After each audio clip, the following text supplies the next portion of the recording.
Welcome to Reclaiming My Life, the podcast where we explore the journey of breaking free from limiting beliefs, finding your truth, and reclaiming the life you are meant to live. I'm Diane Green, here to guide you through honest conversations, personal stories, and transformative insights. Whether you're deconstructing religion, redefining your spirituality, or simply seeking freedom and clarity, this is the space for you. Today, we're going to be talking with Tymm Gwayn. And Tim is a 59-year-old man with a daughter and 3 grandchildren. He was married to a woman for 17 years, came out for a second time at 38. He had earned a theology degree in his late 20s and was not only a youth minister and heavy into drama ministry in the churches he and his wife attended, but was also a leader in ex-gay ministry for a few years. His deconstruction happened in graduated steps that included attending a reconciling Methodist church as worship leader and choir director at a, to a time as a member of a Wiccan coven following the disciplines of neo-Druidry. He now lives a quiet life as a single man who is on the edges of LGBTQ plus activism and atheist visibility. He has researched Jesus mythicism and holds to that view. He has studied the various sun god myths of antiquity that include even the story of Jesus and recognizes the similarities. Having grown up in a non-religious home as a Mormon convert and then a fundamentalist Pentecostal to ultimately an atheist, Tim views life in a truly humanist and secular way. Thanks for joining us, Tim. Oh, thank you. Thank you for having me. Yeah, it kind of faded out a little bit. Let me hear you say something else. Yeah. Is this better? Thank you for having me. Yeah. Thank you for being here. Yeah, I think it's a little better. Okay. Yeah. Sometimes my microphone doesn't work, so I have to go to my laptop mic. So Yeah. Yeah, I had a mic as well, and every video I did with my mic just didn't sound good. So I just went back just to using my AirPods. It just sounds better than the yeah. microphones that I bought to do this. All right. Well, okay, so you have a lot to tell. You have a very interesting story. So I'm just going to let you start where you want to start. Okay. Let's see. It's really really strange for me to have this form because usually my story is told in like soundbite methods. So Okay. forgive me if I kind of ramble because I've never actually told my full story all the time. Yeah. So um, my my mother was a relapsed Catholic. That's what she used to call herself. Mhm. Basically, she never she grew up in the Catholic Church and all of that, but once my eldest brother was born, she kind of left the church, and while still holding to some of the beliefs, we never actually went to church. I think I went to church with some friends a couple of times when I was a kid, Mhm. um, but then found the LDS church through some neighbors, and they they took me to church, uh, and I just loved it. I was bullied and picked on as a kid. Um, I remember being 5 years old and realizing that I wanted to kiss a couple of the child actors of the day, Johnny Whitaker, Rodney Allen Rippey, um, Christopher Knight. They were kind of crushes of mine. Um, Mhm. and when many years later, I found out that a lot of my mother's friends kind of realized that I was a gay kid. Mhm. But I was definitely picked on throughout school. The LDS church kind of gave me a home, and I wasn't picked on even by the kids who went to school with me. Um, Mhm. by going to that church, I kind of I kind of came into some sort of a confidence that I didn't have earlier. Yeah. And so I joined the church, got baptized, um, and then in the teenage years, like every Mormon boy does, I went through the Aaronic priesthood steps. There are different levels that the Mormon Church goes through, Hmm. and um, um, so you start out as a deacon from 12 to 14. From 14 to 16, you're a uh, teacher, and then from 16 to 18, you're a priest. Um, those are the what they call those levels Yeah. of the Aaronic priesthood. And then we all know the story that 19-year-olds go and do their mission for 2 years. That's Wow. when they become that's that's when they go into the Melchizedek priesthood and they become elders. And so um, I was really looking forward to that as a kid, but then discovered that in my sophomore year, I was really attracted to my best friend, and um, we we did some things Hmm. to make it kind of PG. We did some Hmm. things, Hmm. and um, I realized that I would probably never be attracted to women. I really liked I really liked the male form, and I was attracted to guys. Yeah. And I lied about it when I went into the Navy and said that I never had any sexual experiences with men or anything like Mhm. that. So let Um, me ask you a question real quick. yeah, Just want to interject real quick. So you said it was a time when you should have been doing your 2-year mission, but then you inevitably went to the Navy. What made you decide to do the Navy instead of the 2-year uh, missions? you actually have to pay for your mission in the Mormon Oh, okay. Church. I think they do give a small stipend. They allow you to, they pay for your apartment and that type of thing, but Hmm. everything else you have to do on your own. And my parents weren't going to do that. Okay. And besides that, I always wanted to be a sailor. I always Okay. wanted to be in the Navy. Yeah. Um, one of my stepdads, my mother was married a couple of times, and one of my stepdads, he was in the Navy, Hmm. stationed up here in Seattle, in Bremerton, and he came home one day in his dress blues, and Hmm. I just thought it was just a Yeah. cool outfit, and I Yeah. always wanted to be a sailor. So Yeah. um, when So it took me, how did your family, your mom, and everybody feel about as you were going through the ranks in the LDS Mormon Church? How did they feel about that? Like, were they supportive, or? it's very interesting because while my mom and dad, my stepdad, who I call dad now, Mhm. he's an incredible man, but they were non-religious, but they were always proud of me. Every Okay, step that I moved forward, they were proud yeah, of me. They that's good. yeah, they were very supportive of everything, and when I got leadership roles, which inevitably I did in each step that I took, Mhm. um, um, when I got those leadership roles, they celebrated. Yeah. We had Okay. we had a larger, nicer dinner on those Yeah, days and that type of thing. that's So great. yeah. That's great. Okay. Well, back to the Navy. So um, I went into the Navy about a month after I graduated high school. I was actually in the early, what did they call it? Anyway, I actually was a sailor. I was inducted in a year earlier in my high school, my senior Okay. year. Yeah. Kind of like the And then ROTC program type thing. Yeah, it really wasn't ROTC as much as it was,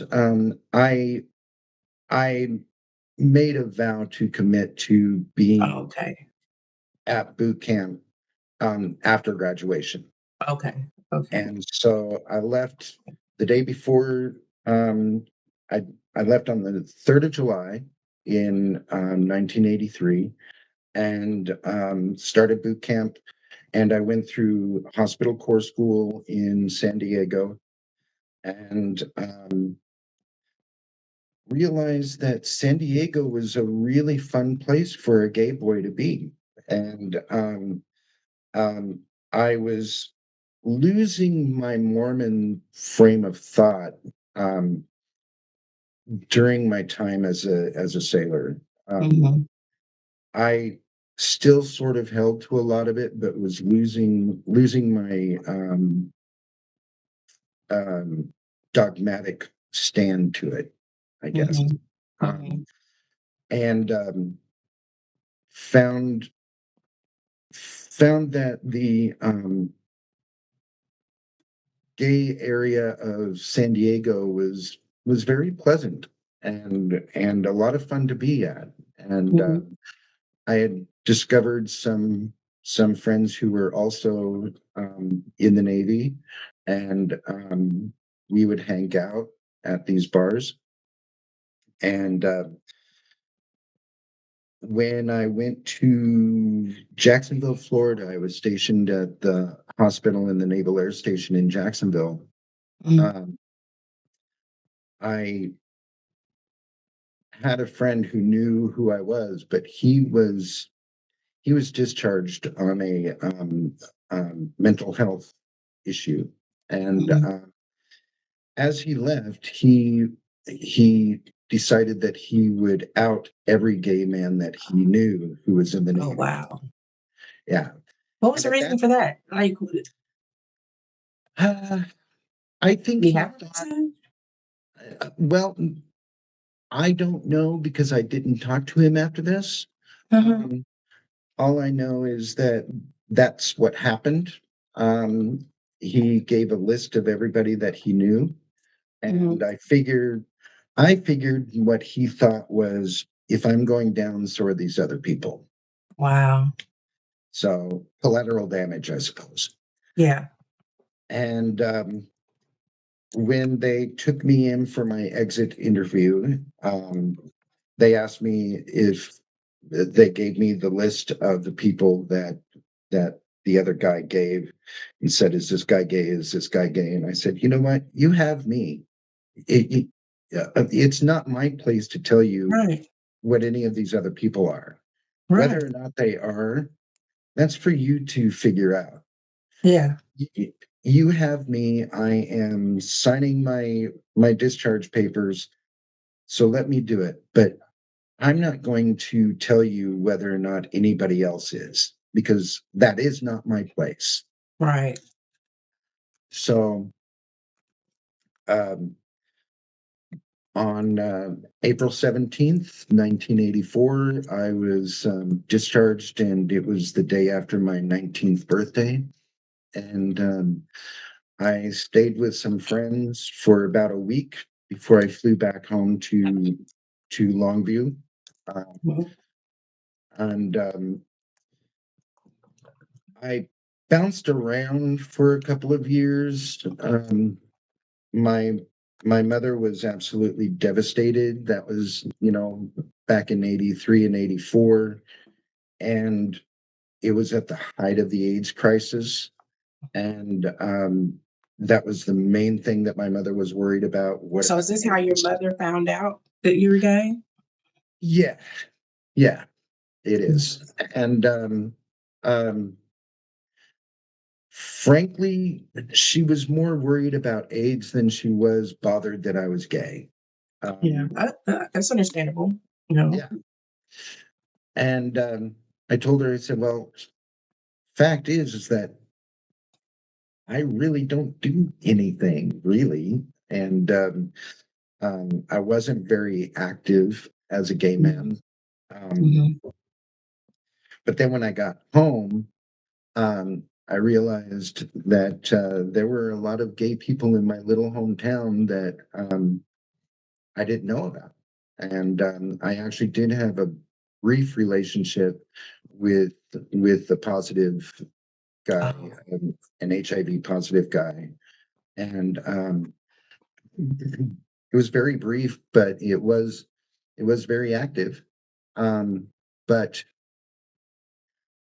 I am still I'll be 60 next month, and at 60 years old, I am still HIV negative.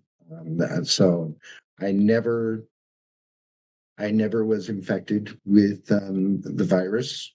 Mhm.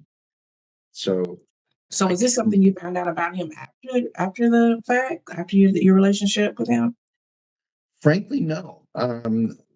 I knew about it right away, which is probably why I never um, contracted it from him, because Yeah. he was very honest from the beginning, and we Mhm. practiced safe sex, Mhm. and we never we never did anything that put me at risk. Mhm. So, Okay. um, and it's because he was very honest, and Yeah. he wasn't one of those. There were some bitter gay guys in the 80s and early 90s that went out purposefully to Mhm. infect as many people as they could. Um, and then there were also others who were called bug chasers, and Mhm. they would have parties Mhm. where they would purposefully try to be infected, because once you get it, then you can be freer to have more lax, for lack of a better word, sexual encounters. And Mhm. it was a disturbing trend. Um, Yeah. and to be quite honest, I don't know if it still happens, but if it does, it's a very minor trend. Now Yeah. that we have PrEP, and we have some great um, uh, drugs to help with anybody who is Mhm. positive, that Mhm. makes them undetectable. Where it's almost impossible to be infected Mhm. if you are the negative partner or whatever. So, but my mother's main concern was not that I was gay, it was, what about AIDS? Yeah. And because that was a huge thing in Yeah. 1984. Oh yeah, absolutely. Yeah. And um,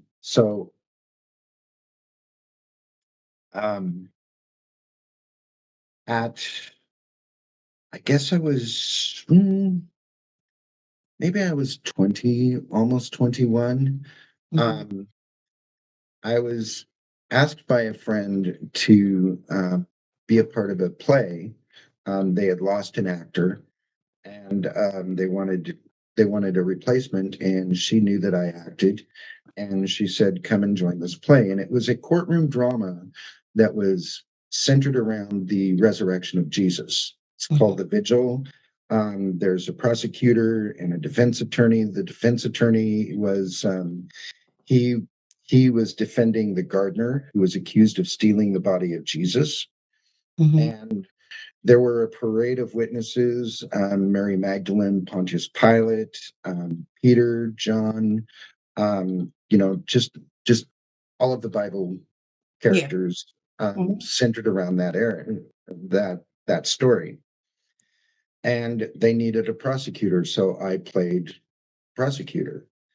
And this troupe, the acting troupe, was actually a bunch of Christians, um, and probably about 30% of the Christian actors were from a little Assembly of God church that the guy who played Pontius Pilate pastored. Mhm. So as we were going along, um, we on Passover weekend, or not Passover, but Palm Sunday weekend, Mhm. um, I went to Pontius Pilate's home, and we had a lunch and all of that and talked. Um, he played a tape of Dr. Walter Martin's The Maze of Mormonism that was very popular back in the day. And I was proselytized out of Mormonism, not out of homosexuality. Um, my whole dealing with them was I was a Mormon, and even though I hadn't been to a Mormon church in a couple of years, Yeah. um, I was. That's what I was. That's what I was proselytized out of. Yeah. Um, So they knew and about your homosexuality, but they were more concerned about being a Mormon. Is that what you're telling me? I kind of hid the homosexuality at Okay. that moment. I wasn't really. I wasn't really. I wasn't hiding it as much as I wasn't. Just talking about you just wasn't talking about it. Yeah, yeah, and they were more concerned about my being a Mormon because all Mormons are going to hell. So, and I mean that's what the um, that's what the fundamentalist Pentecostals think. Of course, they think that everybody who is not them is going to hell. Right. Um, Right. so, um, yeah, that was I listened to all of that, and then knelt down and gave the sinner's prayer, led by Pontius Pilate, and um, then he told me that I was also very heavily into Dungeons and Dragons. At that time, it was Advanced Dungeons and Dragons, AD&D. It was like edition 1.5. It started out as this little game, and I remember playing it as a teenager. Hmm. And then they started getting the hardcover books and expanding all of that, and that was Yeah. the Advanced Dungeons and Dragons. Hmm. So I was heavy into that. I had a lot of Dungeons and Dragons stuff. I had a huge collection of unicorns, Don't tell and me you threw all that away. I did I knew you were going to say that. because it was all leading to the devil.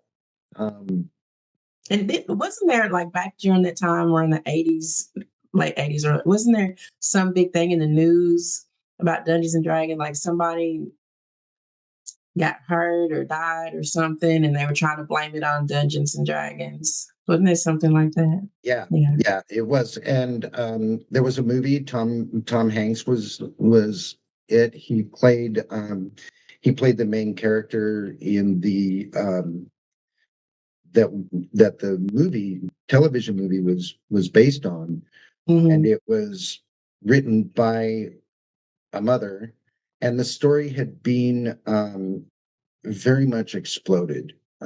Yeah. The kid didn't die, but he was lost. If I remember the truth of it, he was lost for a while, but Hmm. he was he had a mental illness, and Hmm. he did go down into the caverns underneath the thing, but he didn't die. He was just lost for a while, Yeah. um, but the mother blew it all out of proportion, Hmm. and then the media got a hold of it, Hmm.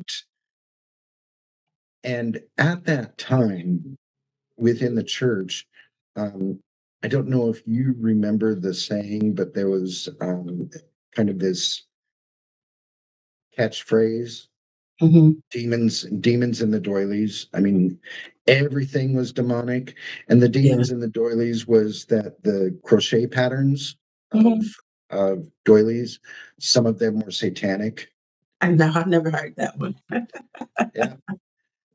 So Okay. um and So he then was telling you about yeah, how yeah, bad that is, and demonic, yeah, and okay.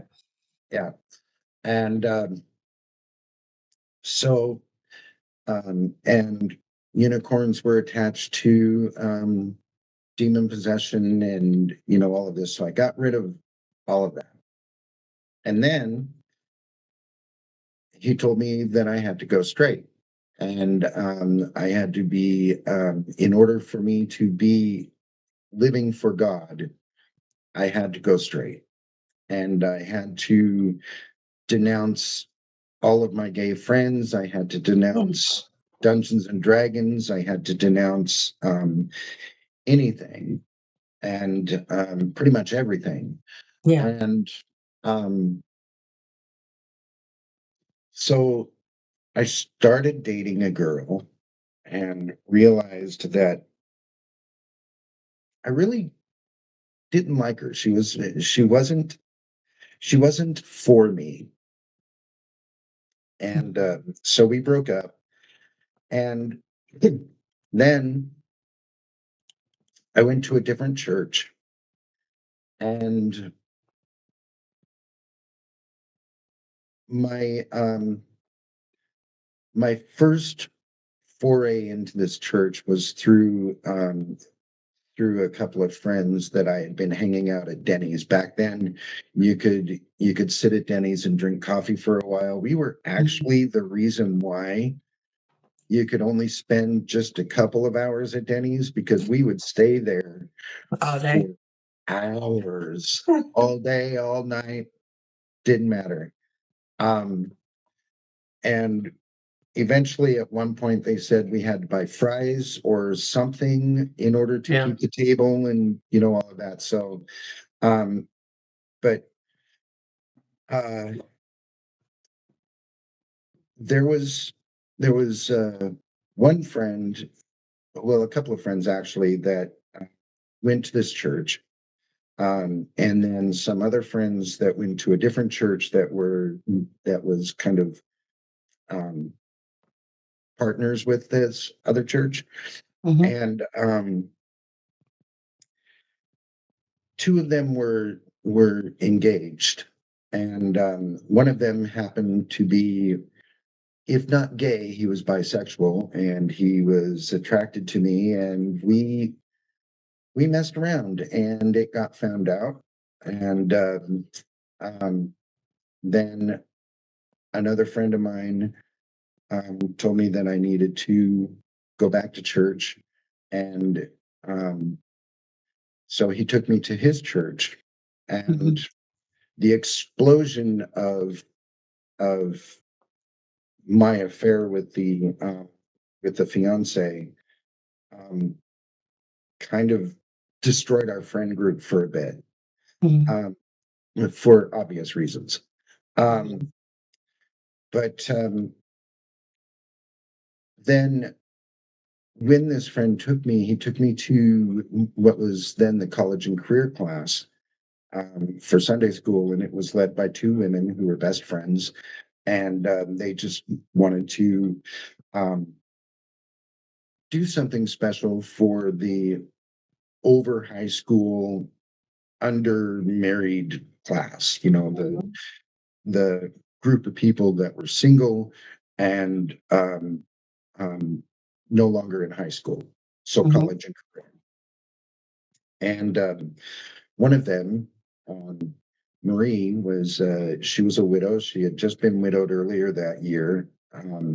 She had three teenagers, and her eldest um, had a son, Mhm.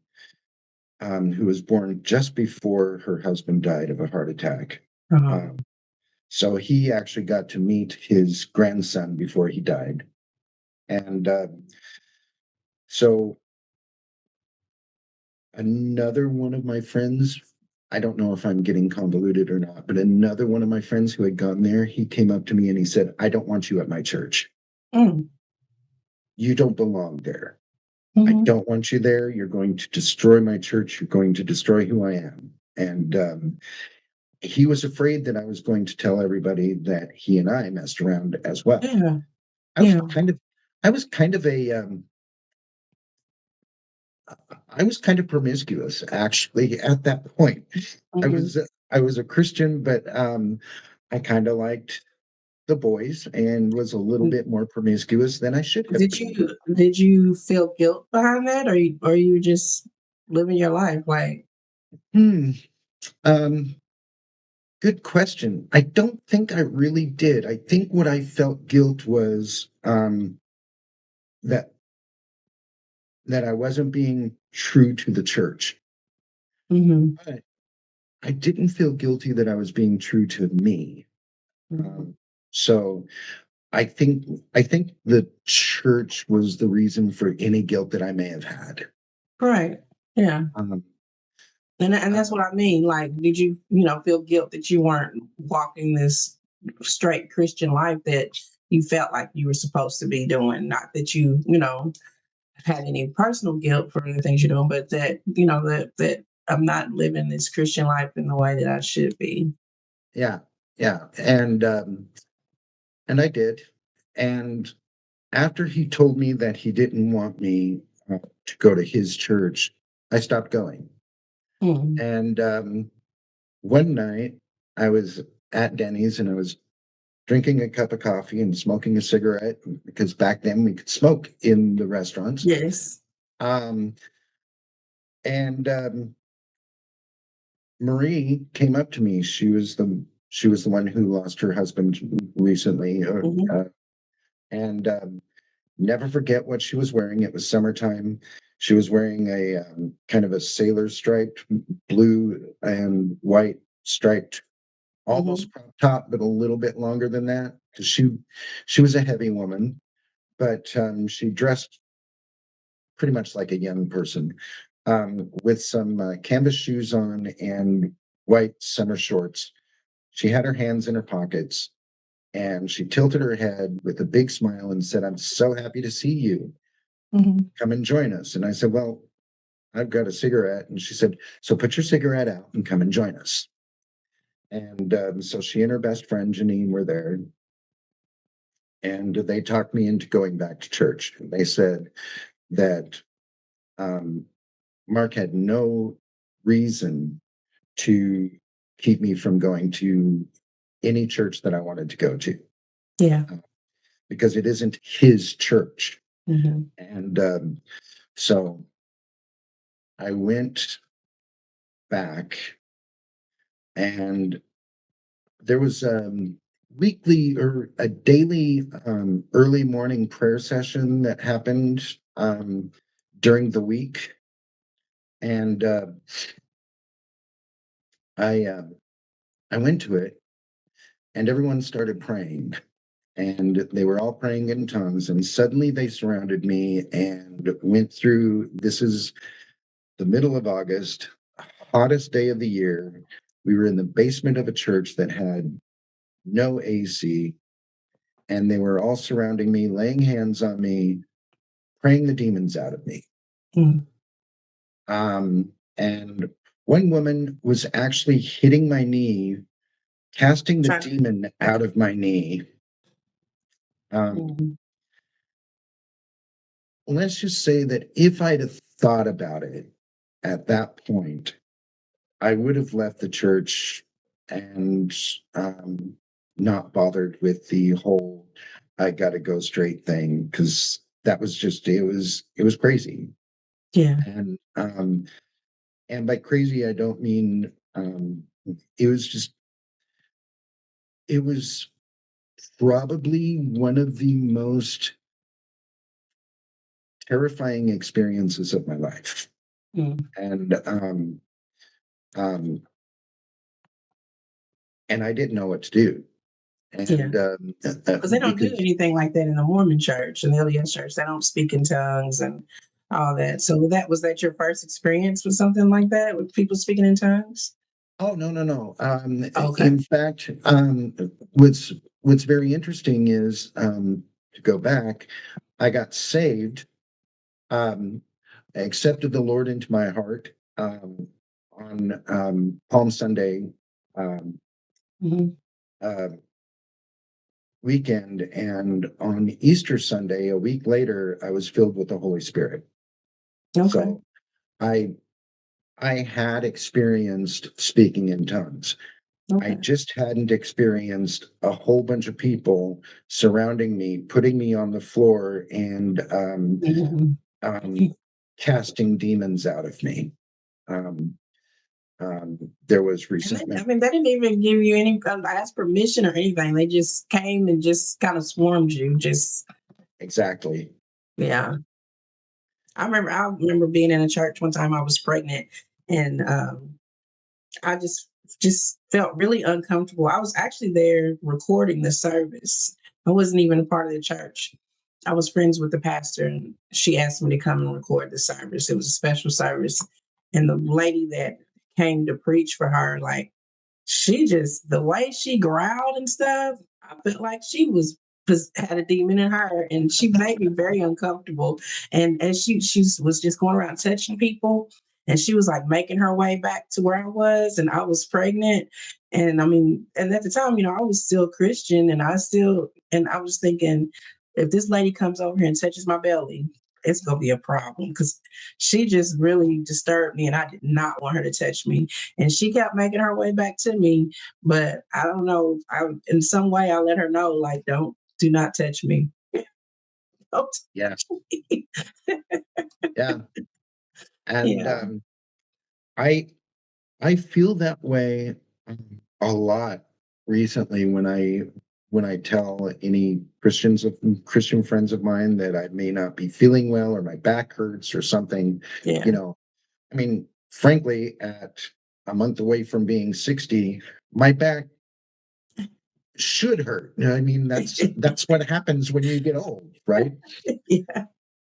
But I'm always afraid that they are going to put their hands on me and start praying. And it's like, if you want to pray for me, fine, but pray for me in your prayer closet.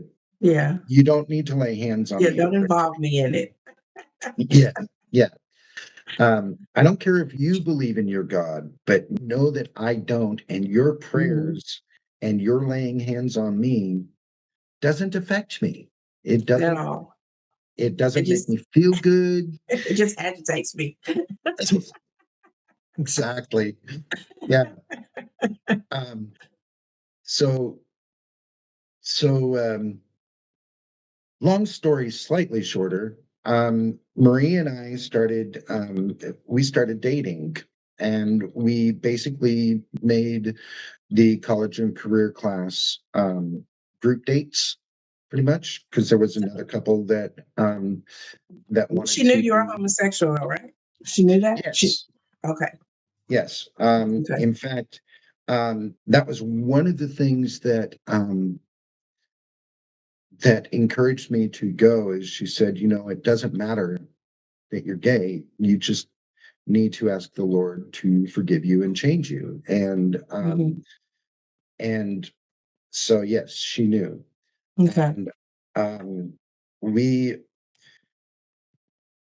we got married much to the chagrin of the pastors of the church because they had their sights set for Marie marrying one of the assistant pastors. And you said And she was 17 years older than you, right? yes, yes, she was 38 and I was 21 when we got married. Wow. And Wow. so yes. Um, um, but the pastors did not believe that a homosexual 21-year-old could make a 38-year-old grandma a good husband. Um, but we married anyway, Hmm. and um, we changed churches and started going to another Assembly of God church in our town. Um, and Then I got involved in Jesus of Nazareth. We had come up to Puyallup to an outdoor amphitheater, um, and there was a play that was put on every summer on the weekends um, called Jesus of Nazareth, and it was basically an outdoor passion play and just lavish lighting and all of that. It's been about, let's see, maybe close to 20 years since the set had erupted in flame and they no longer did it. Oh, They kind of are no longer doing it, which is sad because it was really cool. yeah. And um, we went to see it as a group one year, and they were saying auditions for this happened, and they said the date. Marie and I decided that, hey, I may as well try out because I haven't been doing any real theater, Hmm. and so I tried out and I got a part, and so we decided that we would move up to Tacoma, and we moved, um, and we're up here for pretty close to the entire decade that I was a part of the play. And my daughter was born um, shortly after we were married, just before, let's see, yeah, just before I auditioned. Um, and, or maybe it was 2 years before I auditioned, she was Hmm. born. And so my daughter basically grew up um, Yeah. on that set. And we met some friends who were Messianic Jews. Hmm. Um, they were a part of a Messianic congregation in the Tacoma area. And Marie and I decided that we were going to join that church because we loved it. The we loved all the traditions that were Hmm. involved. They kept a lot of the Jewish traditions, just adding in the fact that Jesus is the Messiah. And so we joined that and started living very much a blend of Christianity and Judaism, celebrating both Christmas and Hanukkah, Hmm. Easter and Passover, um, and enjoying it, enjoying the blend that was that was um, that was what our life was. Hmm. Um, and also through that time, I found an a ministry that was under the auspices of Exodus International, which was a huge um, umbrella group for um, coming out of homosexuality. And so I joined Metanoia because I was thinking I need to do more to kind of um, put my focus on leaving behind Yeah. homosexuality. Hmm. And a lot of the stuff that I was doing, church drama ministries, um, and Jesus of Nazareth. In the big church that we were going to, Scrooge the Musical, which is still going on here in Tacoma. I was a part of that for about 5 years, but I wasn't really focusing on my sexuality. So I started going to these support groups, wound up becoming a leader of a support group and actually teaching the Living Waters program, which was basically reparative therapy in booklet form that was written by Andrew Comiskey, who is one of the leaders of Exodus at the So let time. me ask you a quick question. So you Mhm. said you weren't focused on your homosexuality. You were just doing this play and being married and being a father and everything, and you weren't focused on your homosexuality. But I mean, but how were you feeling at that time? Were you having thoughts of being with men, or were you just living life before you decided that you needed to do something that helped you focus on your sexuality? So this is where I become the villain in the story. I was actually throughout that time was stepping out and having Mhm. um, Affairs. trysts. Mhm. Yeah, not really affairs as much as just trysts, just Mhm. basically hookups. And Okay.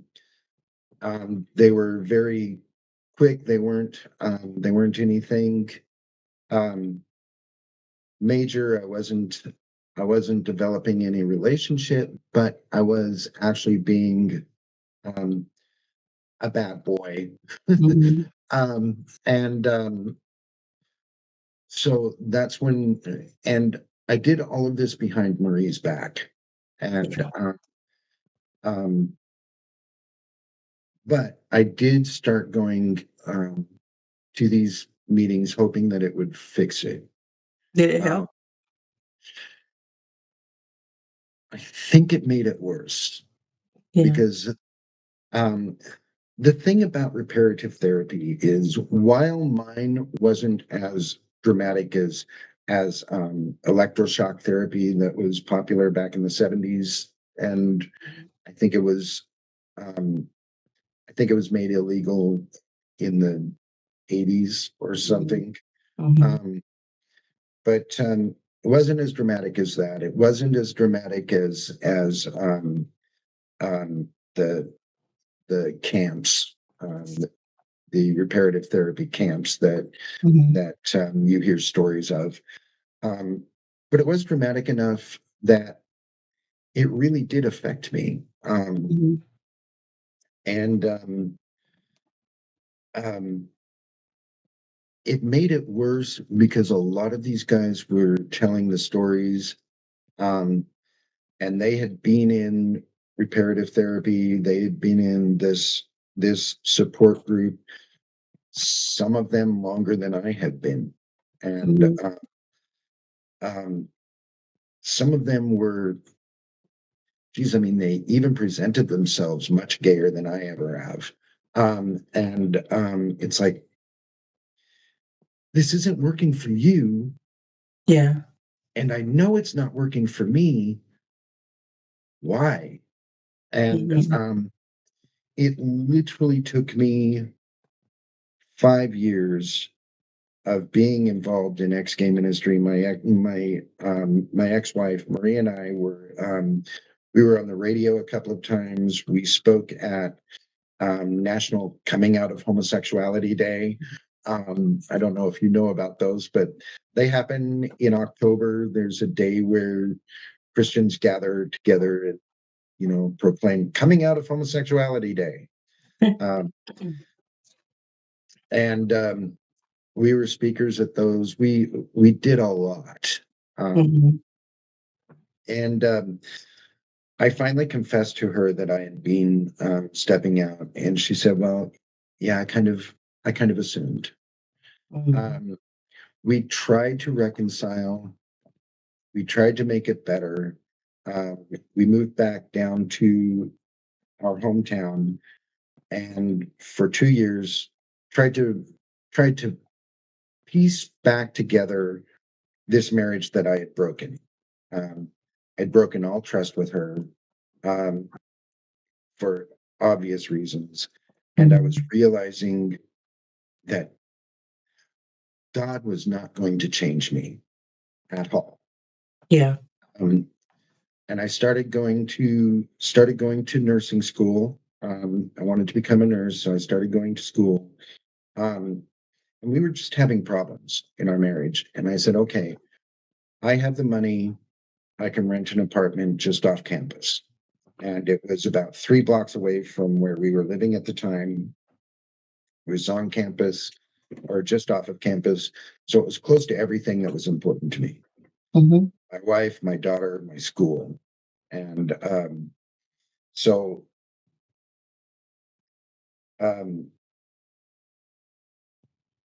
she had accused me of having men come into my apartment.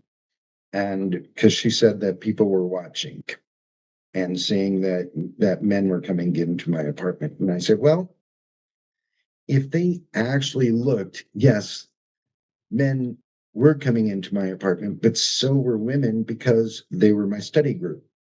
Yeah. But, and I took off my wedding ring and I said, if I'm going to be accused of it, I'm just going to do it. If that is all the trust that is involved, then let's just get divorced because I'm tired of lying. I'm tired of lying to myself.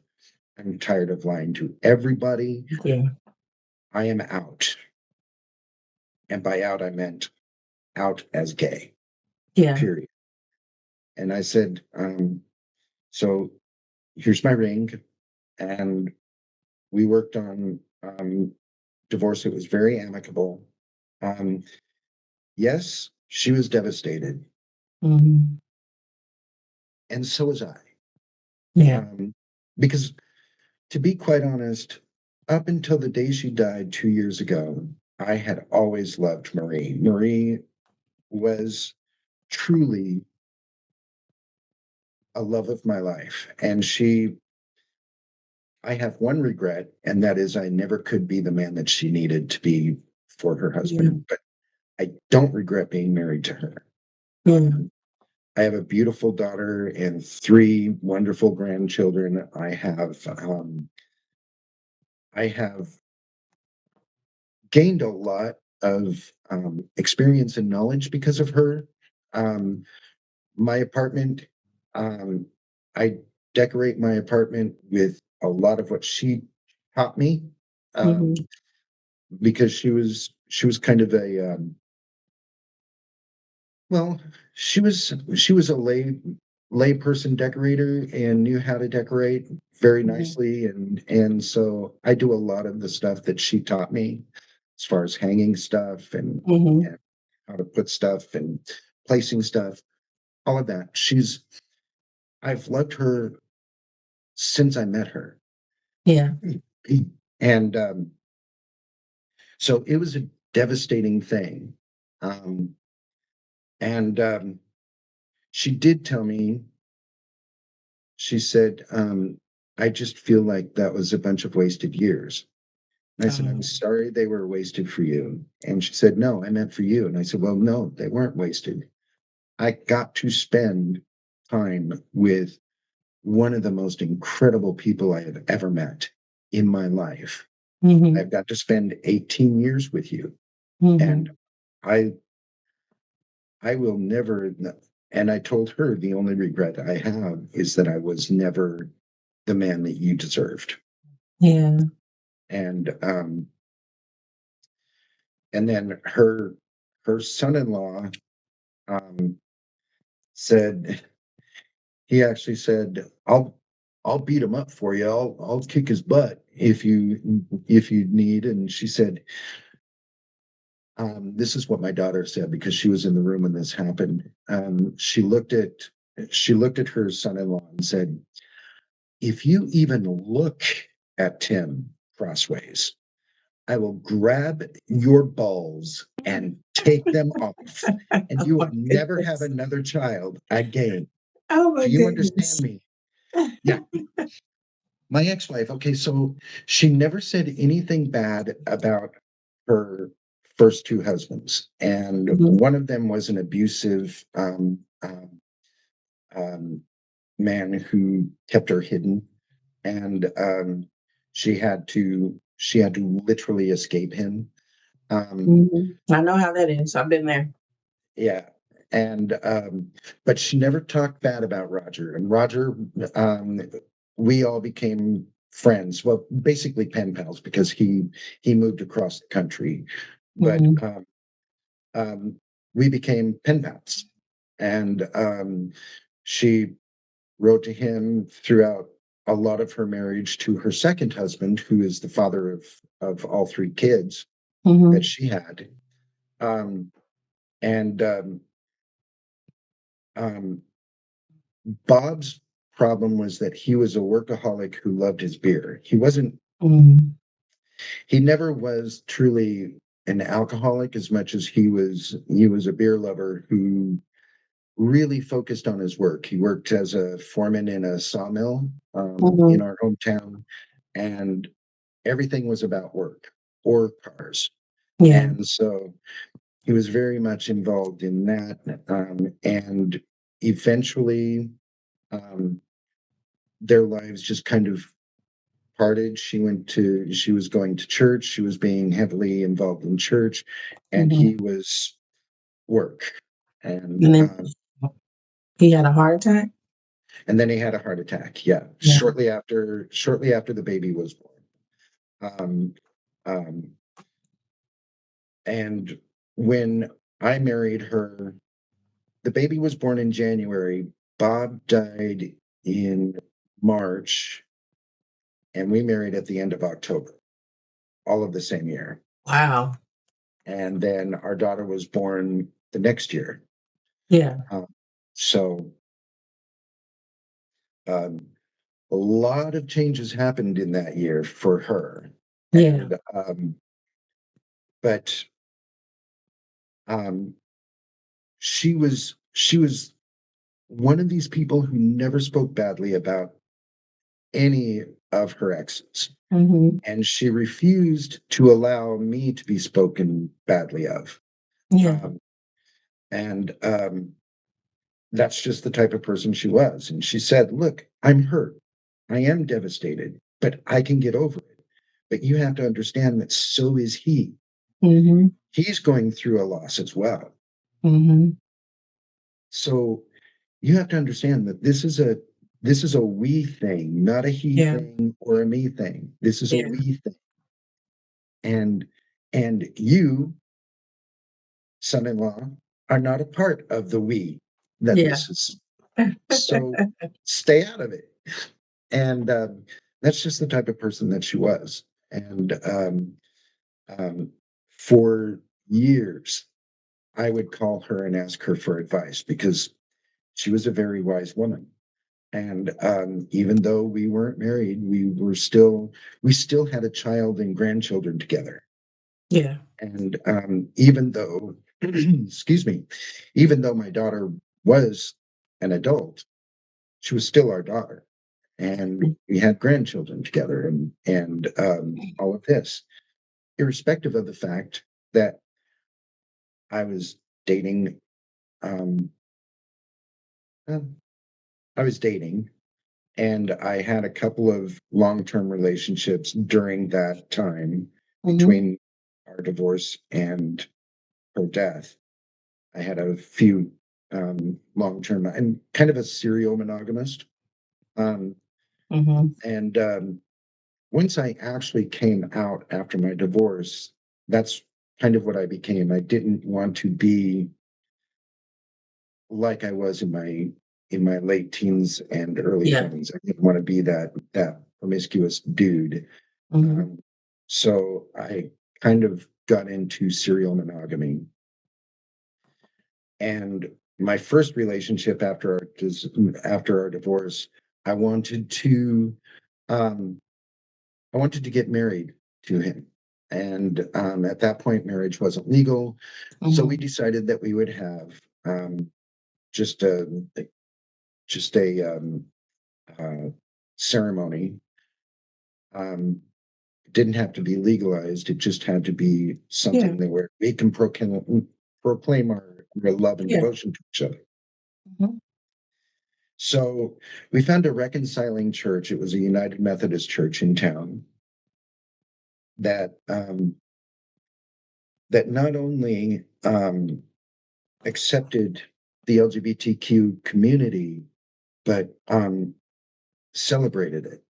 Yeah. And so we called them and asked them if they have any same-sex um, ceremonies for marriage. And no, but come and join us, and you can um, maybe you can write something. And Hmm. so we went to the church the first Sunday, and lo and behold, one of the actors that was in The Vigil from a Yeah. few years, from many years ago, um, she was there, and she told the pastor, "This man can sing." And she said, "He is really good. and he was in a couple of choirs, and so um, we started the service, and the choir that was singing, they sang a couple of songs, and it was like, oh, um, you remember the nuns in Sister Act before Dolores Van Cartier joined and taught them? Yeah. They were good in comparison to the choir in the United Methodist Church. um, so I joined the choir, but then they immediately let me Direct. direct because I had ideas. Mm-hmm. So during my tenure, we did the Hallelujah Chorus, um, which took months of planning. We did Osafuni Mungu by First Call, one of my favorite um, contemporary Christian songs ever Mm-hmm. written. Um, and we did, a couple of other things. We also decided that we wanted to put on a musical for Christmas. And so I took Merry Christmas, Charlie Brown, and the second Charlie Brown show, put them together, and created this musical, Okay. this musical play. Um, Happened to be that the kid or the man who played Charlie Brown was a huge fan. He was a pastor of a Lutheran church in our town, and every year their nativity scene was the Peanuts gang. Wow. And so he had this huge Peanuts collection. Well, come to find out, he actually got to meet Charles Schultz and his wife. So Mm-hmm. he wrote a letter because we were worried about copyright and Mm-hmm. all of that. So he wrote a letter to his widow because he had died before this, Mm-hmm. and sent the script that I had written. And she sent a letter back that was actually included in our program, that they always thought that it would be a great church play. And she loved the script. And she said, not only do you have my blessing, but I want to see it. So we filmed it for her Wow. and sent her a copy of it. Yeah. And she loved it. She thought it was great. Mm-hmm. So I did all of that. And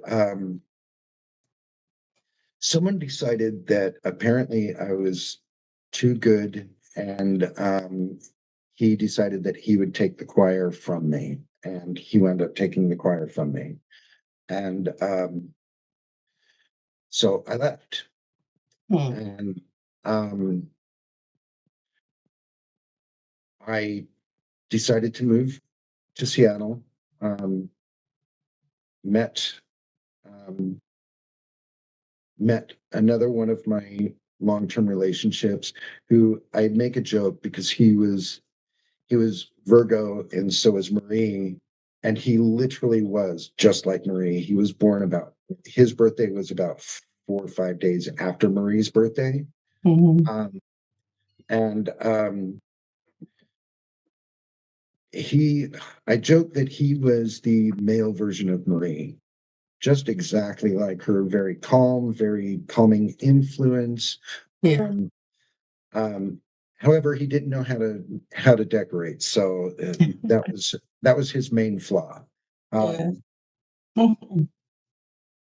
but we were together for several years. He supported me when I started doing drag. He supported me, um, and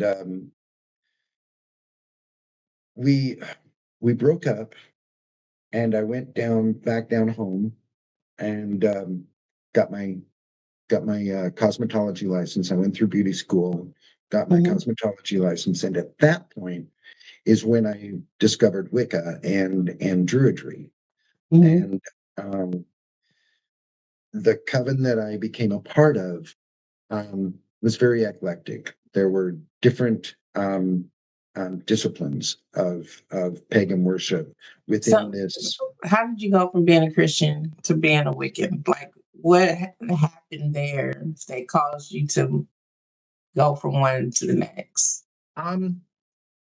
It's kind of a long, drawn out, convoluted story, so I'll try to kind of make it short, keep it short, because I'm already like an hour into this. Sorry. Like I It's said, okay. I ramble. It's okay. Um, It's interesting. I'm enjoying it. um, so I I used to laugh that if I weren't a Christian, I'd be a Wiccan because Mm-hmm. um, because I am very close to my Celtic roots.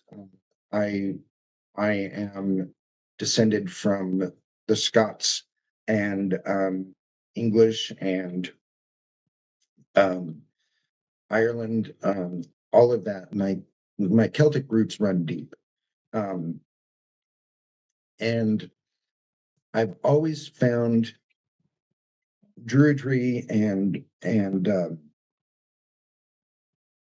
true nature worship to be, not the magical witchy stuff like Bewitched and Charmed and all of that, because I Mm-hmm. know that doesn't exist Mm-hmm. in real life.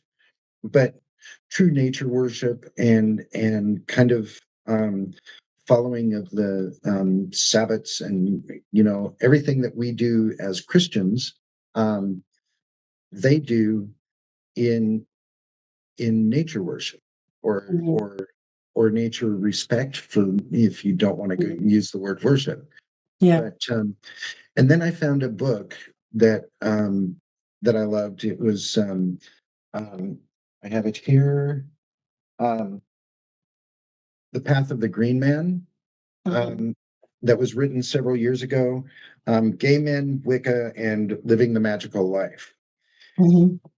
And I started reading that, and I realized, oh my God. They talk a lot about the horned god in this, and the Green Man, and some of the Celtic versions of the male god um, visualization. Mm-hmm. And I realized, oh my God, Wicca isn't that far away from Christianity. In fact, it it would embrace um, Christ, because Christ is very much like the horned god or the green man. Mm-hmm. Um, and it is more accepting of Christians than Christians are of it. Yeah. And the As reason most being, things are. yeah, true. Yeah. And the reason being really is that Wicca as a whole does not discriminate against who you visualize as your god or goddess. And when I actually joined the coven, it was a few years after this, Mm-hmm. after I first read this book. Mm-hmm. Um, but it it called to me, not to sound dramatic, but it called to me because it was kind of it was I looked at it as Celtic heritage, Mm-hmm. as kind of my getting in touch with my Celtic heritage. Mm-hmm. And so, and I found the coven quite by accident, because it was through a former classmate of mine in college when I was trying to get my nurse's degree, and realized I can't be a nurse. I'm not cut out for it. There are certain people that are made to be nurses, not one of them. But it was kind of through her um, that I joined her coven. She was the priestess of the coven. And so as we were talking about everything, I said, I'm kind of leaning toward Druidry. Is that acceptable in this, or do we all have to be like a certain discipline? She said, Mm-hmm. no, a coven is just a bunch of people who get together who are collectively pagans. You can choose whatever discipline you want. So what is Druidry? Druidry is much more. it's much more into the cycle of nature. Okay. It's about it's more about the woods and the animals Okay. and that type of thing. Yeah. Whereas witchcraft is more like potions and Spells and spells. yeah. Yeah, Hmm. yeah, Hmm. that's kind of, and Wiccan, while it does focus on some nature, Druidry is more into More that. nature. Hmm. Okay. Yeah, and so I found a tree in town. Longview is it's got a man-made lake in the middle of it, and it's beautiful. It's where all the city and county-wide stuff happens. Not all of it, but a lot of it, like Fourth of July celebration, that type of thing. Hmm. And there was a large oak tree that was sitting right on the bank, and he kind of became my ground. I called him Grandpa Oak, Hmm. um, and sort of became my grounding. And I realized that I'm an oak druid. I love oak. Oak Yeah. is just my thing. Hmm. And there was a windstorm one autumn, and one of the large branches was blown off of the tree. Hmm. And I decided I was going to pick it up and take it home and make my Oh, druid wow. staff out of it. So, Okay. yeah. Um, so I wanted to make a druid staff of it, and I still have the staff. It's hanging on my wall in my living room. Hmm. And um, I also found a really nice stick that I made into a wand and ceremonial. I mean, the wands are ceremonial, and that's a long bit of Wicca um, Hmm. um, altar type thing. Hmm. Um, but I made a wand out of the same wood, so I had a wand and a stick, or a wand and a staff, both from my Grandpa Oak. my grandpa oak, Yeah. and um, but then I realized, look, I had two gods, a god and a goddess, that were kind of my focus in my altar time, and that was Cernunnos, the horned god, and Breed, the goddess of home, hearth, poetry, fire, a couple of other things. Hmm. And Breed and Cernunnos were my focuses, and I had been kind of looking at this is a tangent that I'll try not to go on to, but I was kind of looking at the Plato's Great Year, which Hmm. is the theory that humanity goes in a cycle, kind of Hmm. a it's actually set in a circle, but if you lay it out, it's kind of a cycle Yeah. where um, Golden Age, Silver Age, Bronze Age, Iron Hmm. Age, Hmm. and then ascending Iron, Bronze, Silver, Gold. Um, so so you can look at it almost like a bell curve. Um, and each one being a season, basically, the summer being golden age and iron being winter, and that Hmm. the great year lasts for 24,000. Yeah, I think 24,000 years. Hmm. Um, I could be mistaken on that, but I think it's 24,000 years is the approximate time. But I was looking at that, and then I was thinking, um, that kind of led me to looking into mythicism, Jesus mythicism, and the fact that Jesus never existed, um, that it's proven that Moses never existed, that the patriarchs didn't exist, um, Joshua was a myth. Um, Hmm. so my thought is, Well, how did you come to those conclusions?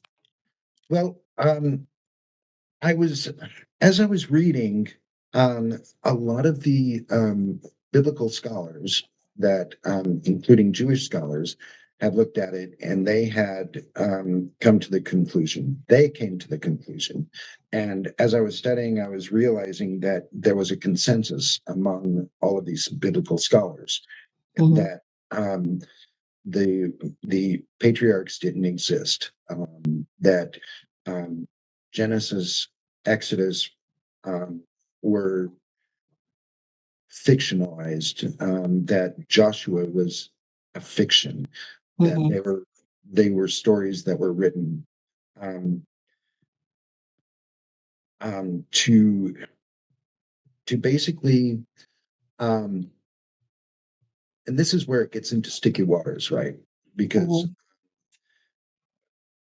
they were based on the sun god myths and the movement of the stars and all of that. It's and each age is based on is centered around the great year. We are heading into the age of Aquarius, something we already are in the age of Aquarius, where it is the beginning of the ascending Bronze Age, that we are out of or coming out of the Iron Age. And as I was looking at it and looking at how the main constellations are, the zodiac is set up,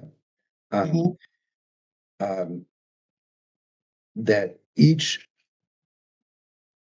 age, each zodiacal age, lasts around 2,000 years. And each of these ages have an archetype. And the archetype is usually a hero of some sort. And so I promised I wasn't going down this tangent. I'll make this really quick. So Mithras is the Persian god who is rumored to have killed the bull. Theseus is a hero who killed the Minotaur. And Moses is the one who came down and saw the golden calf and destroyed it and brought in the sacrifice of the ram.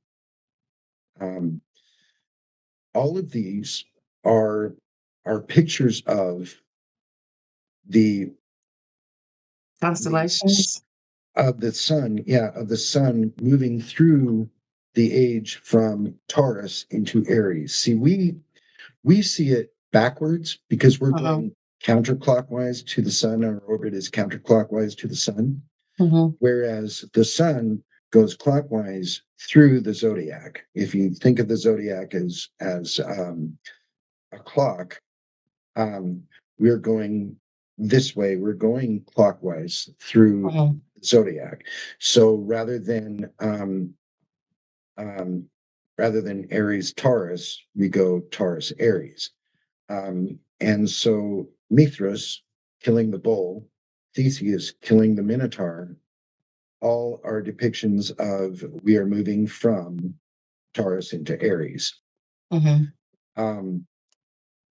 then my thought went to then, in that case, Moses destroying the golden calf sets up lamb sacrifice, and blowing the shofar, the ram's horn, for Rosh Hashanah and other solemn experiences, moving from the age of Taurus, the bull, into the age of Aries, the ram.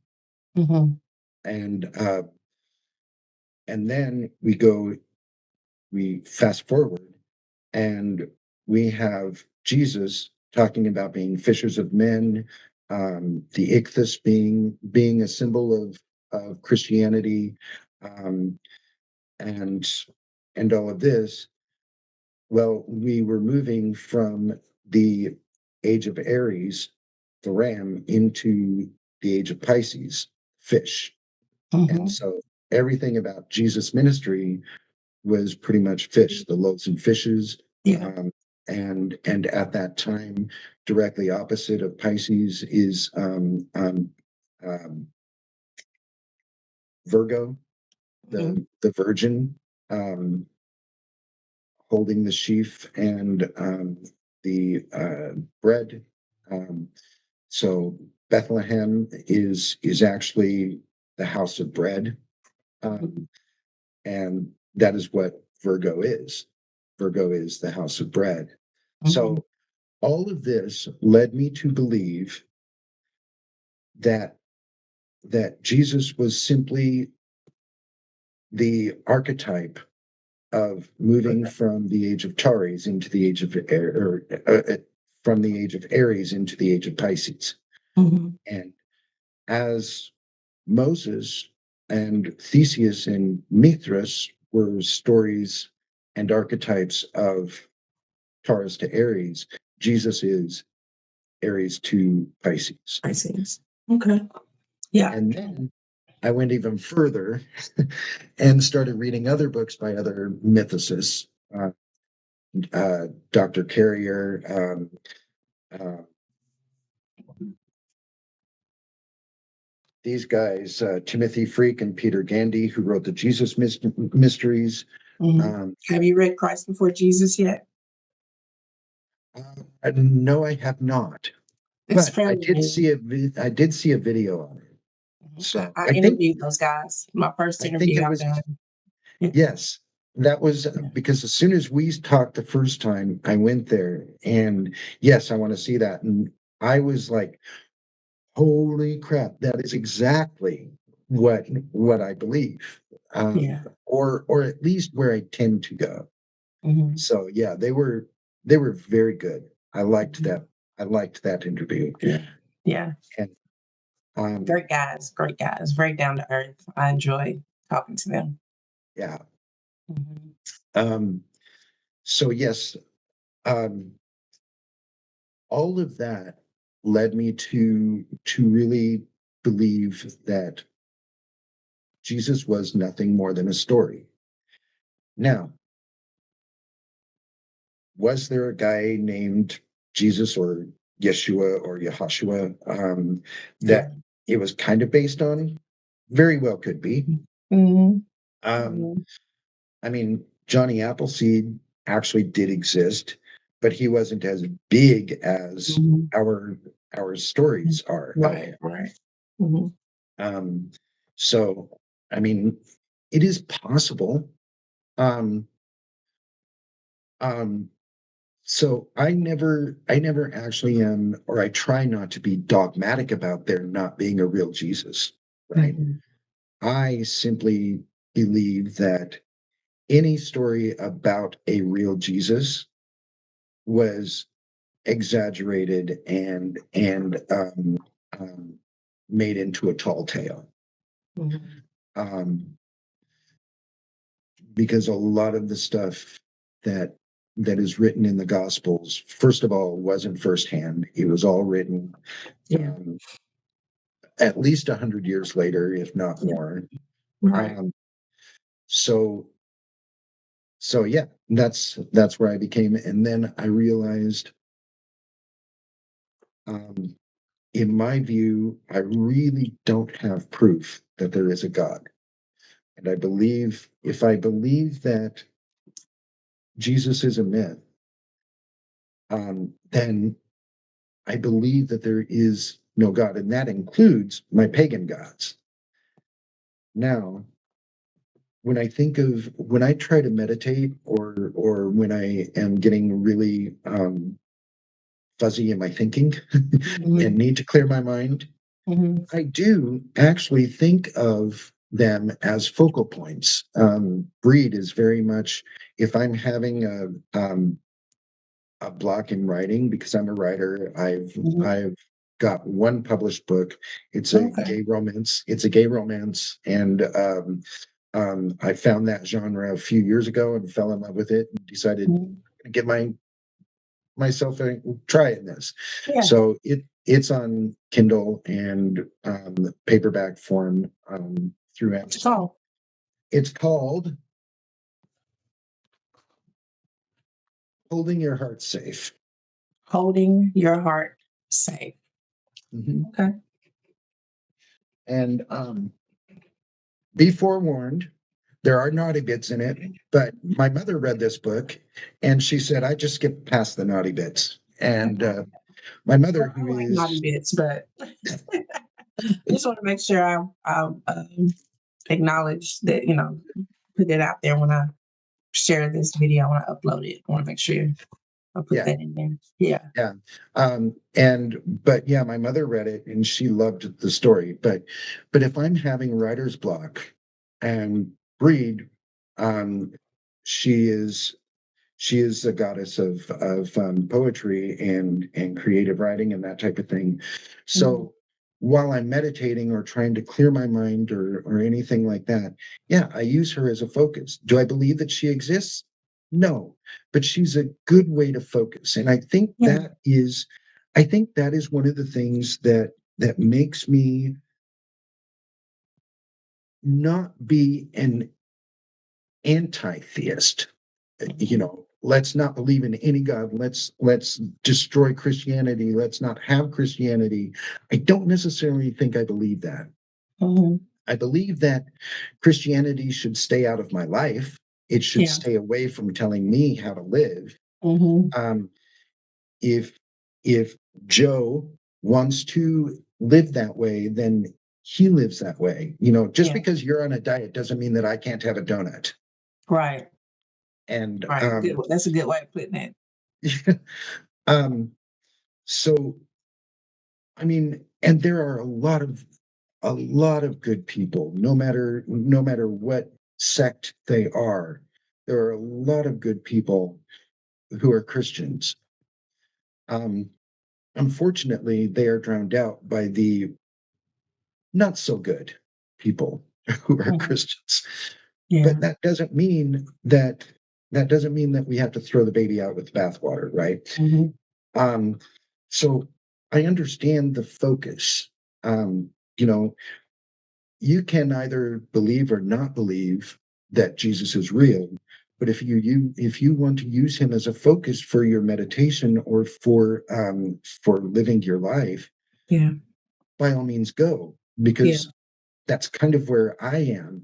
If I want to clear my mind, I use either Carninosh or Breed, depending on where it is I need my mind to go, as a Mhm. focus for it. That way I can kind of calm down and I can look at things in a different way Yeah. Yeah. and not so stressed out.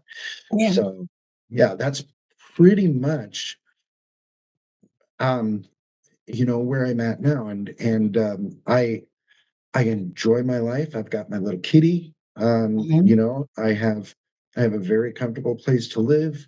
Um, I'm busy working in a warehouse, Okay. and I'm happier now as as an atheist than I think I ever was as a theist. And the Yeah. reason being is I'm not lying to everybody, Yeah. including myself.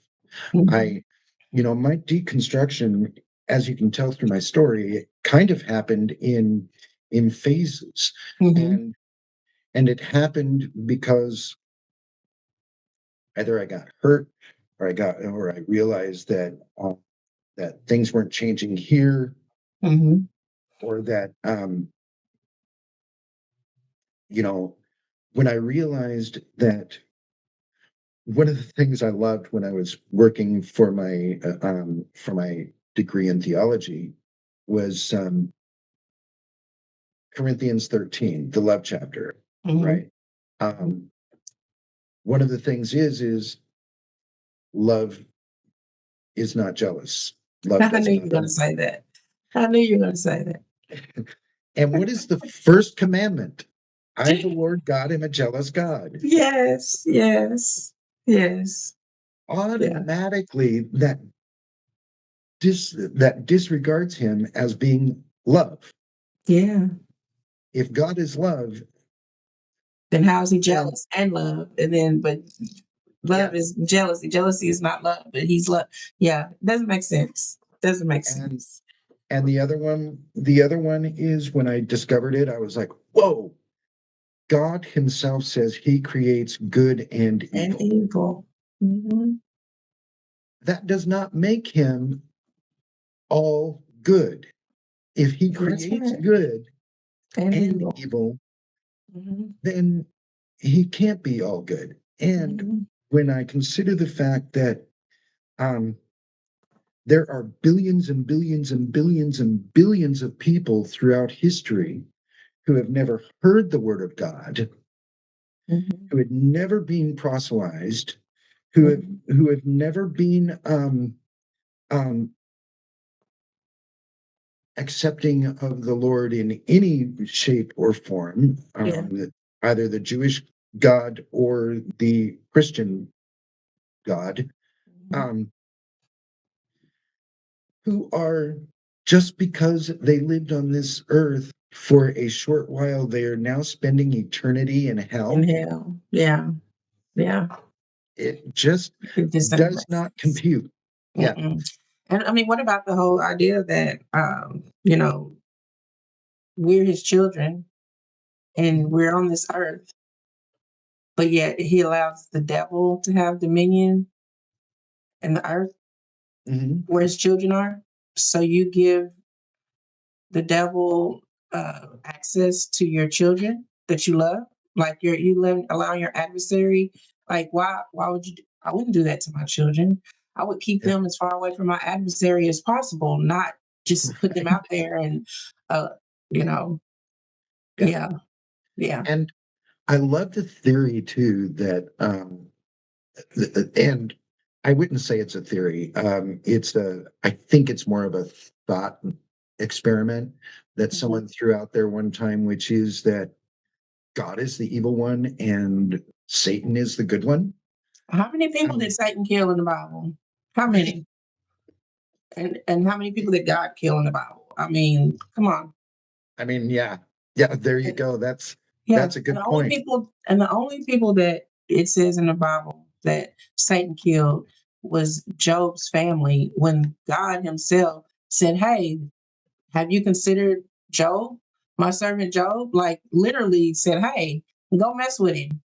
You Yeah, know. yeah. Go ahead and kill his kids.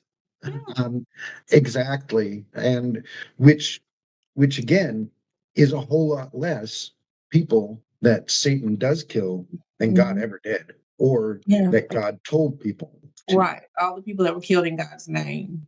Yeah, Yeah. And I made this point yesterday on my Facebook page, and I was just like, all the genocide in the Bible, all the people like Israel, the Israelites were told, go kill off these people because they don't believe in me. yeah, That what? Why yeah. did we never see that? Why did we never see that when were Christians? Like, why did it just go over our heads? I believe that we do see it, but I believe that there's a cognitive dissonance that happens. Absolutely. And we see it as a good thing because we were serving God. And if Yeah. people don't serve God, then they deserve to die. Yeah. And And I had someone telling me on my face on this same post, like, excuse me, well, the thing that religion taught me, because the post was that religion um, taught me, only thing religion taught, well, not the only thing, but one of the things religion taught me was how to uh, be humble and to not put myself first. And that now that I'm not religious, that I know about self care and I know that taking care of myself is important. And then I can do more for others if I take care of myself first. But in religion, I was taught, think of yourself less, and do for others. Well, I need to do for myself first. But that's what the post was about. And a lady commented and said that that religion taught her how to love unconditionally. And I said, where's the unconditional love? I said, I love better without religion because now I can love homosexual people. As a religious person, I felt like that wasn't a thing that I could do, that I should mhm, do. And I can love any and everybody that you don't have to think the way I think, believe the way I believe, look like I look, act like I act. What? None of that. I can still love you and I can still take care of you and be there for you and help you and, you know, all of that mhm. without trying to force my beliefs on you. Yeah. And another thing too, and I hear this a lot in certain chats. Another thing that I love about what this one person said is, look, you're good, and you're loving because that's what the Bible tells you to be. Now, how would you be if God, why are you loving because God tells you? Why aren't you Yeah. loving just because it's a right thing to do? Yes. Yes. And I said that too. I said, we know how to love without religion. Like, we don't Right, need religion to tell us how to love, right. because religion tells us just to love the people that are like you and believe what you believe. Mhm. I can love everybody, Yeah, and I do. I deal with people that, I deal with daily. I deal with people that are often forgot about and, put aside. I deal with people who are homeless. I deal with people who are addicts. I mean, that a part of my part-time job and the things that I do in the community, that's the people that I deal with. And I loved them when I was a Christian, and I love them now that I'm not a Christian. I still love them, and I still do for them, and I'm still there for them. People call me all the time, and I show mhm, up yeah, because I love people, yeah, and I yeah, don't need uh, uh, somebody up in the sky looking down on me and fear of torment or whatever, but that's making me do these things. No, I right. genuinely enjoy taking care of people. Mhm. Yeah, yeah, and yeah, it's like the I think it was Penn um, from Penn and Teller. I think it was Mhm, Penn who said, "You know how often, as an atheist, that I killed somebody, um, did major drugs, stole. Do you know how often I've done that? Exactly none. yeah, And I'm an atheist. yeah, So, and I did it.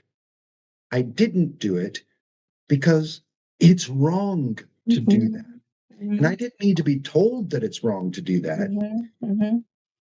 but I did that as much as I wanted to, which was 0 times. 0 times, right.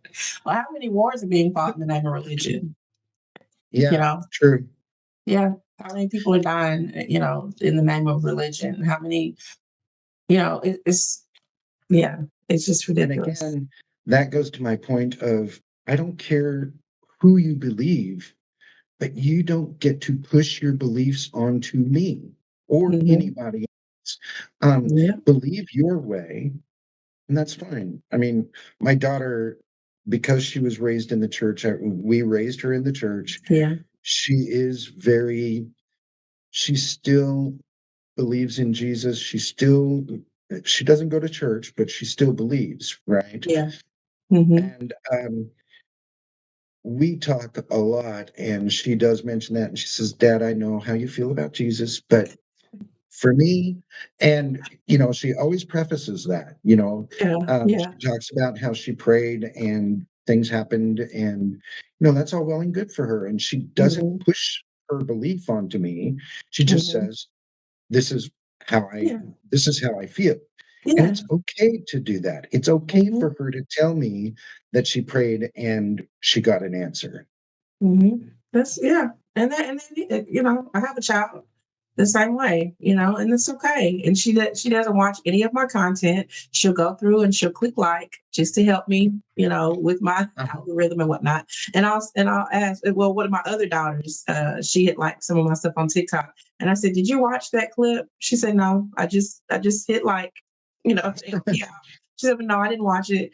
And yesterday we had a get together. I got together with some ladies, and we were at one of them's house, and we were eating and drinking and having a good time. Well, before we ate, one of the ladies wanted to bless the food, and so they did. They bowed their heads and blessed the food, and I just sat there. And as soon as she got done, she said, "Yeah, I know you was just sitting there with your eyes open. I know you wouldn't participate." And I just laughed. And it's like, y'all want to pray? Go ahead. I'll sit here and wait. Yeah.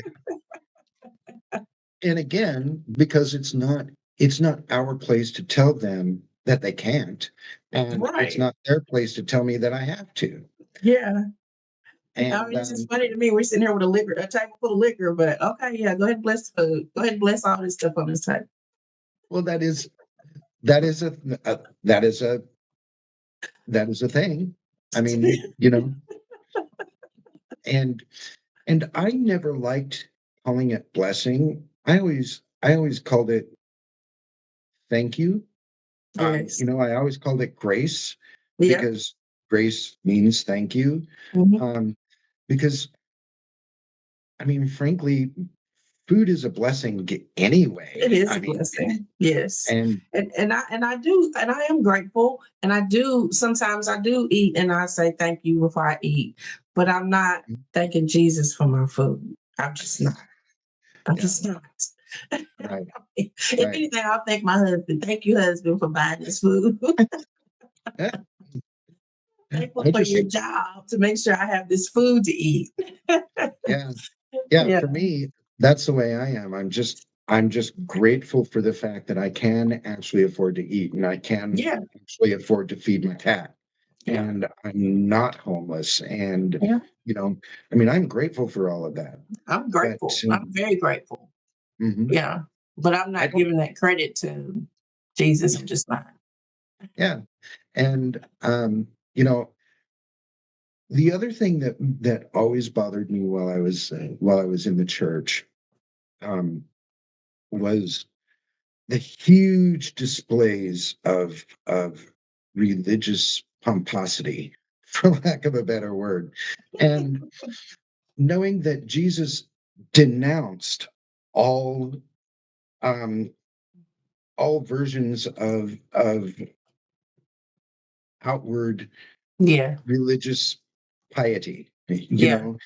He said, if you want to pray, pray in your closet. Hmm. Don't don't be Hmm. like the Pharisees who beat their chests and pray, Yeah. oh, woe is me, or thankfully I'm not as bad as they are, that type of thing. Hmm. Um, and I know there were so many times when I'd be like, oh geez, just stop praying. Why do we have to pray for every Yeah. little thing? Yeah. It's it's pomposity. It's Yes. you're being a pompous ass more than Hmm. anything else. Hmm. I always felt, that I wasn't one of those people that could get up in church and do those elaborate prayers. It's like, I always felt like it was something wrong with me because I couldn't do that. Like that just wasn't something I felt I was good at. Yeah, yeah, yeah. And what's funny is that, and maybe this is because of Pontius Pilate, the guy who led me to the Lord. Um, he he was also my mentor in seminary when I was getting my degree. And when we got to that point where I was studying some of the teachings of Jesus, and that was one of them. Um, don't be like the hypocrites who stand in the Mhm. thing. Um, he and I talked about it, and it was like, you know, if you are asked to pray um, publicly, pray what's on your mind. Don't be pompous about it, because Yeah. there are prayers that are said in public. You can do that, but just be simple. And Yeah. so I was always that way. I was always a simple prayer.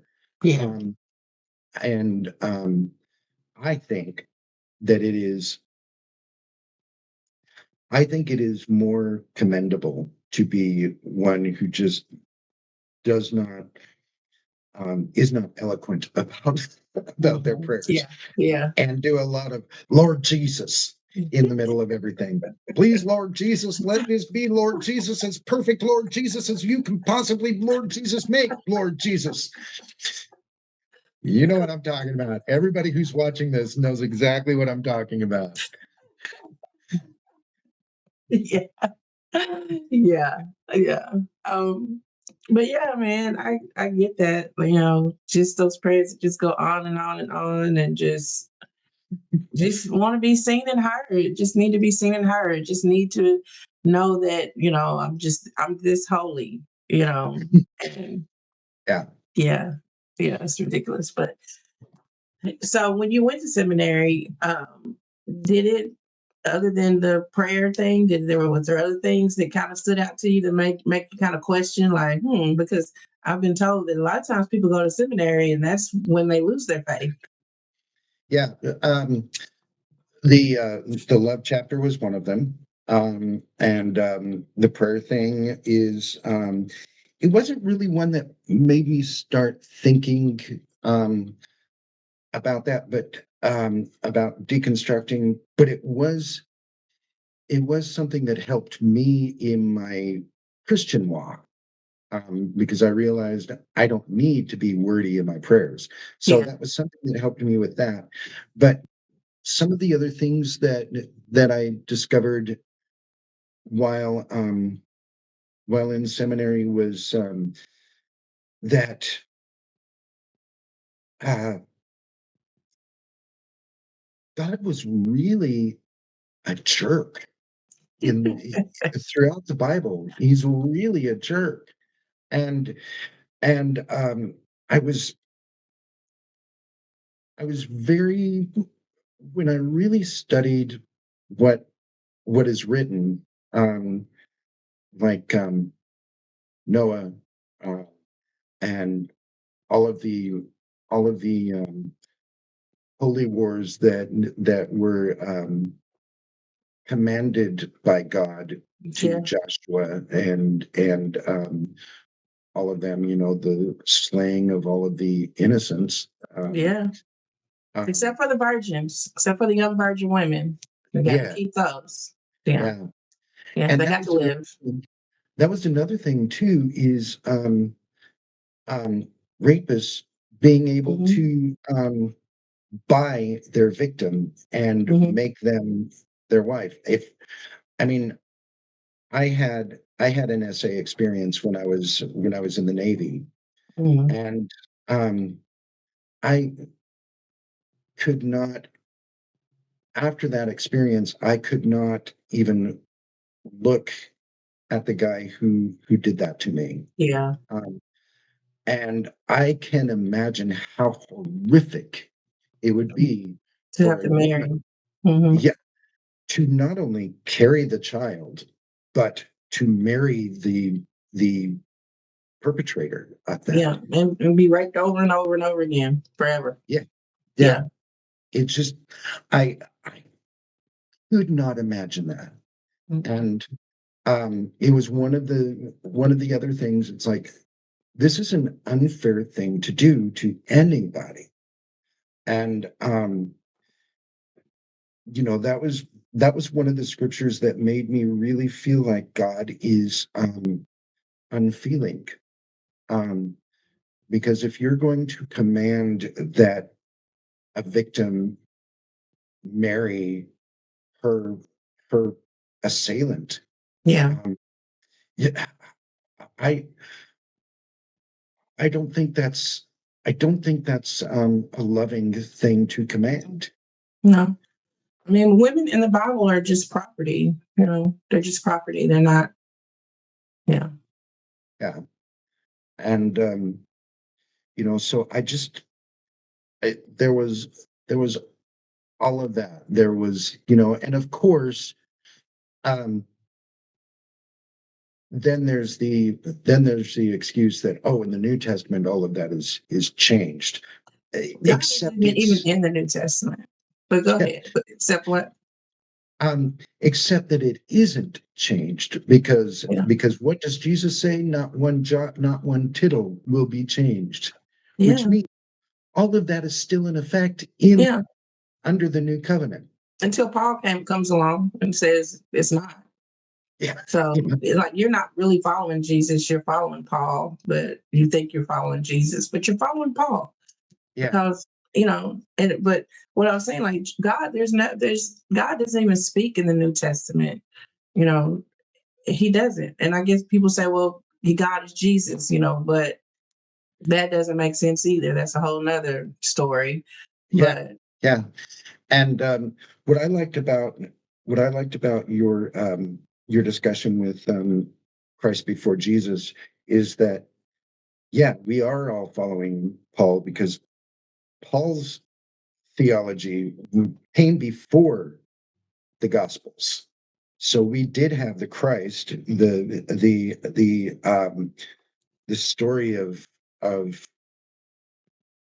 redemption, for lack of a better word, through the mhm, writings of Paul. And we use that term very loosely because we are pretty sure that most of the Pauline epistles were not written by Paul. right, But right. um, but his theology influenced the writers of the Gospels, as near as I can tell from my readings, and from my studying and my going into things. Hmm. Um, Paul never quotes Jesus, but the Gospels kind of quote Paul in not a few Hmm. ways, Hmm. and so yeah, I loved the Christ before Jesus. Um, um, I love the title, so I'm going to have to get the book, Yeah, um, because the title alone is nice. yeah. Um, And so you need yeah, to watch the Crucifying the Bible interview as well with Deborah Grace. That was really yeah. good. So they focus more on the New Testament. She focuses more on the Old Testament. Oh, nice. And her book is Crucifying the Bible. I like that title too. Yeah, So she was yeah, my second interview. So I did her right after the guys. Yeah. yeah. Nice, Hmm. nice. Hmm. Yeah. Well, it's been great talking to you. I really love your story.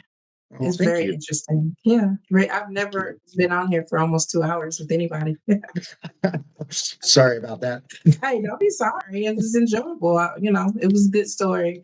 I mean, just the things that you've gone through. And I'm glad that you have finally come to a place where you can just love yourself and be yourself without the struggle of trying to conform to what others feel like you should be doing. And I'm Yeah, just glad that you finally arrived at that. I mean, you're almost 60 years old, and it's time for you to just enjoy your life and be yeah, you and love yeah, you. And that's how I feel at 50. It's like, hey, it's time for me just to be myself. mhm, And whoever don't like it, you don't have to be around me. yeah, yeah. Yeah. That's true. So yeah, and thank you for having me on because it's it's really nice to be able to kind of share my story Mhm. because there are a lot of gay people out there. There are a lot of people in the LGBTQ community who feel like they have to live according to what people are telling them to do. And it's Yeah. like, I want to be that voice that says, no, you Yeah. have to live for no one. You don't have to live for what they tell you. You live Mhm. your own truth and you be happy in who you are because you know what?